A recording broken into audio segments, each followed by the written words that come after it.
Hi, this is Stacia, and today we're going to do a chess chomp. So, the idea of these is to learn a new idea or review if you already know it. But this is a position from an actual game I had. So, this is a training game. I was playing the white pieces in a Nf6 Scandinavian. And my opponent played an interesting move here.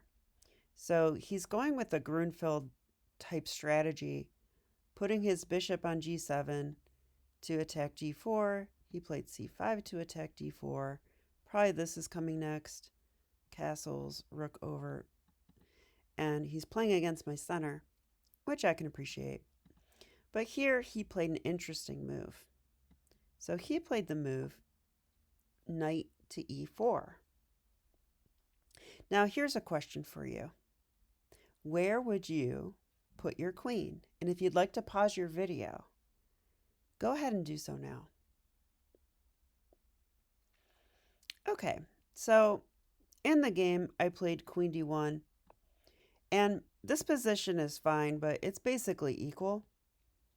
The computer gives an interesting move here, though, and that's the move queen c2. So let me put it this way. The queen on c2 is better than on d1 because we want our queen off the back row. Like, I'd really love to get my knight out and maybe put the rook on d1 across from the black queen. And but with the queen on d1, it's going to take an extra tempo to do that. So this is better. I saw this move, of course, and I was worried about the response. Bishop f5. Now black is threatening stuff. There's discoveries, and black is kind of threatening knight takes f2, where, let's say I make a dumb move, I'm pretty sure black has knight takes f2. And if I try to take the knight, which is also attacking my rook, he wins the queen. So I think here I'd have to move my queen. And, well, it would be pretty unfortunate. I guess I could check now that I think about it. I could check. But after this, let's see. After this move, which counterattacks the queen, I think I'm just down material. And we're going to check this with the computer. But I think now I have to move the queen again. And he can take the rook. So this would be losing. We'll check all this with the computer, but it's best to analyze without a computer first and only then see what you missed, which is kind of how I came up with this, this video anyway. So the interesting thing here, though, is that after bishop f5, we have a good move according to the computer. So if you'd like to pause your video and find this move, go ahead and do so now. The computer plays g4. Now, this is not a move I would ever think of, which is why we're making this video. Because, okay, now if the knight tries the same thing, I can take the bishop if I want. So that's a little bit different. And if black wants to take this pawn, that actually leaves the knight hanging. I could take it. So he actually can't take the pawn because it undefends the knight. So I think discoveries are best in that case. Probably knight takes f2 is the one that makes the most sense because now we do have to do something. So I would almost certainly take the bishop here. Or would I? Let me think.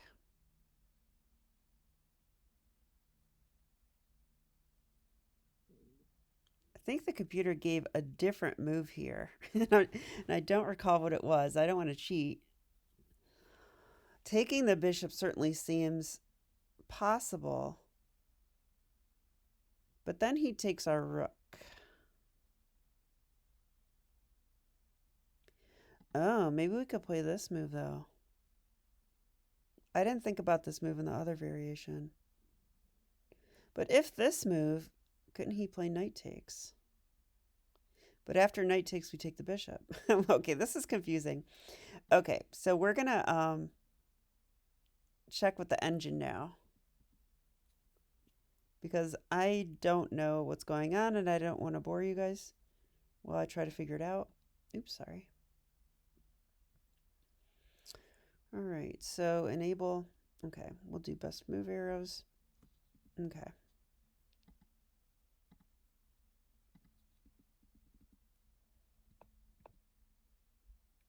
I wonder if that was the best move. It's not telling me, but... Oh, I have to turn the engine on. Okay. So the best move was to take on d4, but he played this. Now, oh, and the computer changed its mind. It wants this move now.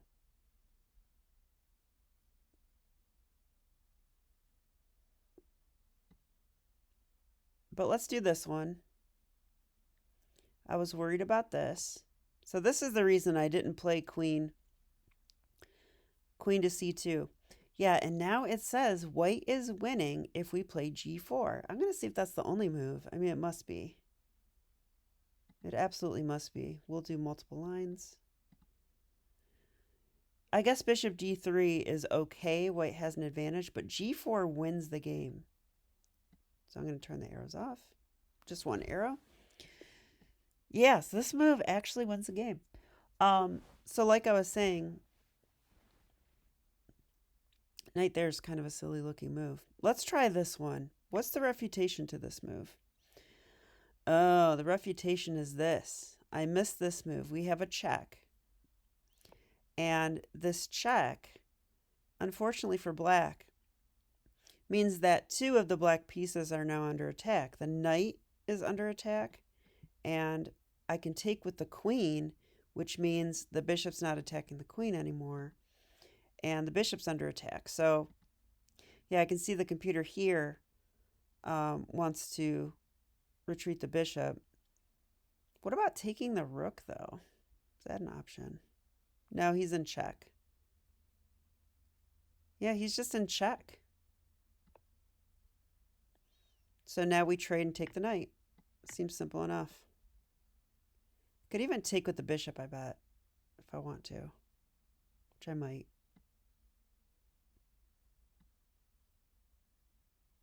I'd be tempted to take with the bishop.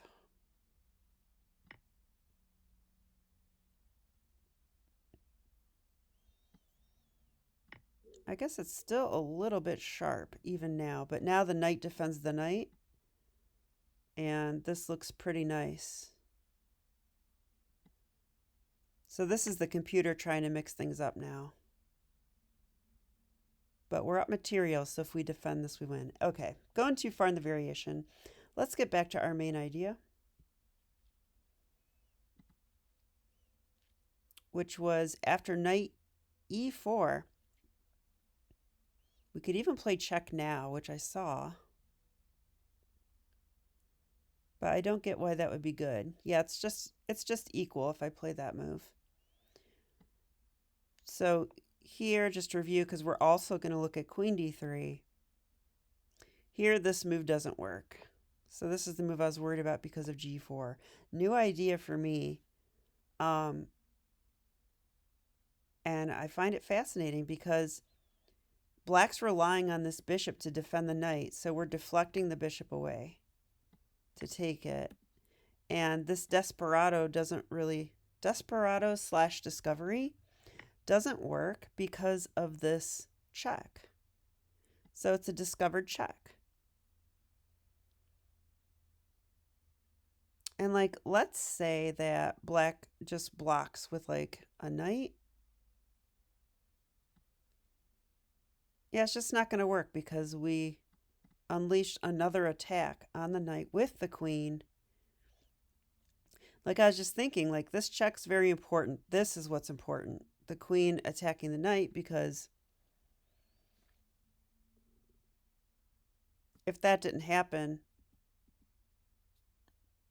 we couldn't take the knight. And the line I showed with queen check, that's not going to work. Like queen check, I think this doesn't quite work. Yeah, it says black's winning now after bishop here. So just like I was saying, when you come here, now it takes the rook. So it's a very, very sharp variation. I mean, I could see white going wrong also, but this G4 idea wins. So a nice tactical idea right in the opening. Um, and we'll look at Queen D3 because Queen D3 doesn't attack the F2 square and it stays in line with the bishop. So we need to see this move as well. So now bishop here is best. And now G4 probably doesn't work, I'm guessing. Yeah, G4, this definitely is strong now. So this is a tempo on the queen this time. We would have to check. Bishop blocks. We can take here. Wow, this is sharp as well. So I'm threatening to take the rook. And I'm threatening to take the knight. Computer can take here because it attacks the bishop. This is crazy stuff. So I guess if I take the rook, the knight takes the bishop. Man.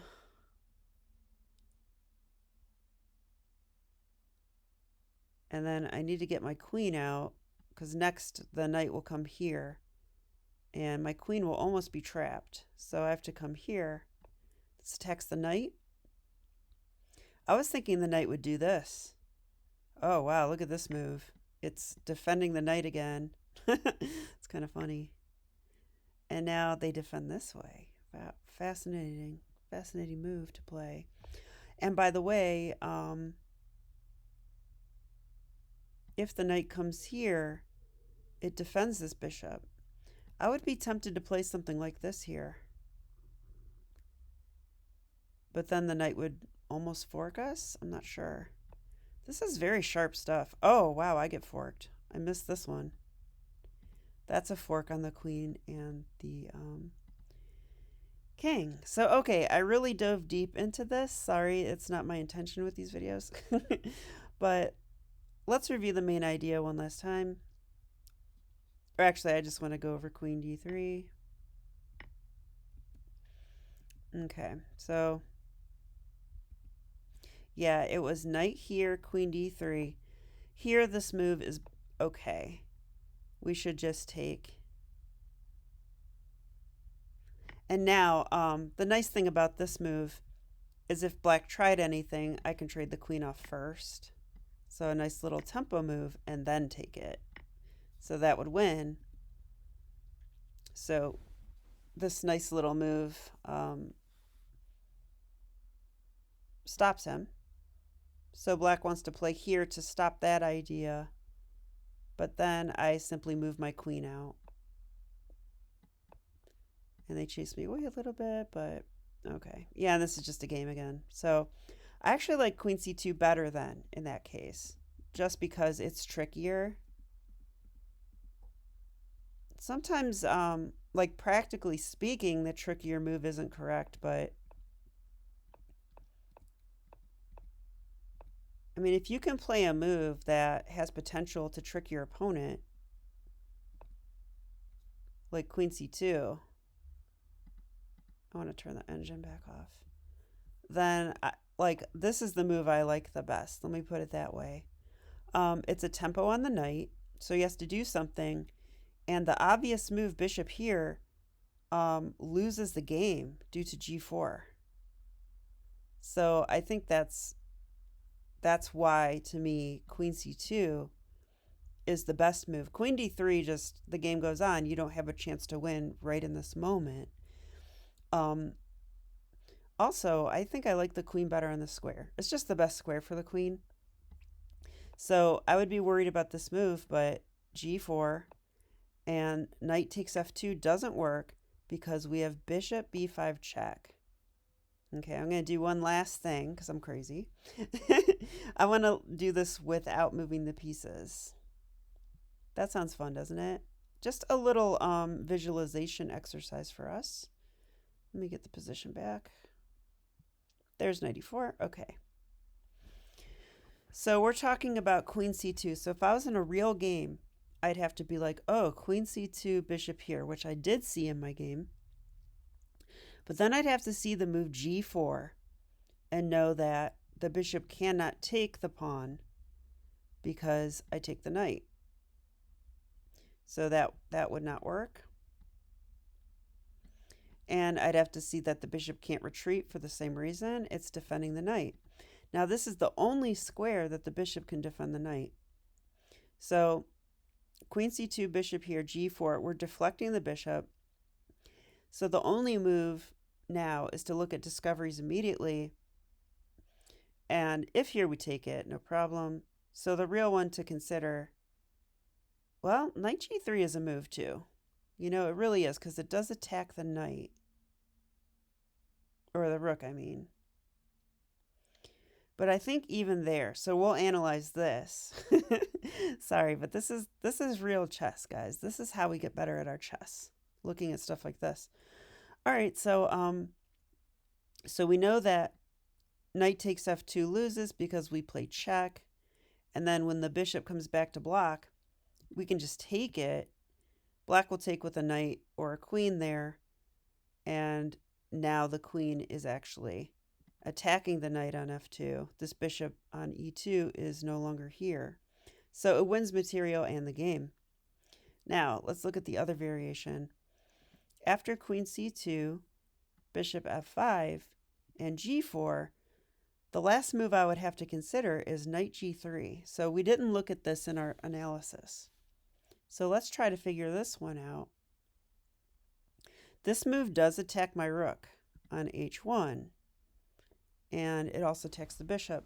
So the thing about this move is the knight is actually attacked by two pawns, the f pawn and the h pawn. So this time the queen's not doing this. So if we throw in the check now, let's throw in the check. If we throw in the check, the bishop is still attacked by the pawn, but our rook is also attacked. And the bishop's attacking the queen. So, wow, this is like, let's say, for example, that black decides to play knight d7. If he goes knight d7, what is going on there? Our queen's attacked, our rook's attacked. I'm guessing we have to take this. But after we take the bishop, he takes our rook. Okay, I think this is okay, and the reason why is that we win a piece, he wins a rook, but that knight is not getting out alive. We've got the escape squares covered, so the knight is essentially trapped. The downside is that our king is less safe, but I probably can castle queenside still. Something like knight here, castle queenside, and then recapture the knight with a rook. Or if he decides to take a pawn, we take with the bishop. All right, so I'm guessing that this actually doesn't work out. So now we're going to look at that variation. So queen c2 is the move I'm trying here. This is the defense that we need to refute. Okay, and it says this move is best, but let's look at knight to g3. I just think knight to g3. I take the bishop immediately. Okay, what about checking? Isn't this also good? Okay, and it says knight c6. I think this is the move I liked. Yeah, here we do take the bishop. And, well, if he takes with a knight, he loses material. We just took a piece. So he has to take the rook. I think this is the testing variation. Yeah, and now computer says we're just winning. So see how this knight can't get out alive? So let's file the variation because I don't think that knight is going to get out. So this attacks our knight. Or no, I'm sorry, it doesn't. Yeah, I think white wants to castle queenside, so the knight's coming out. We're going to castle. Yep, castle queenside. Now the knight's attacked. So he takes here and we take. So what is the material count? He's going to win this pawn. So after all of this, the material count is 1, 2, 3, 4, 5, 6 pawns for black, and 1, 2, 3, 4, 5 pawns for white. So we're down a pawn but up a piece. So that definitely wins, and I can confirm this because the computer says plus 3.5. So there you go. I hope that you enjoyed this idea of playing queen c2 with the idea of allowing this move and going g4 with bishop b5 check ideas. This is to me a pretty deep idea, but the type of idea that I want to learn and be familiar with in order to become a stronger chess player. Thanks for watching and have a great day. Bye.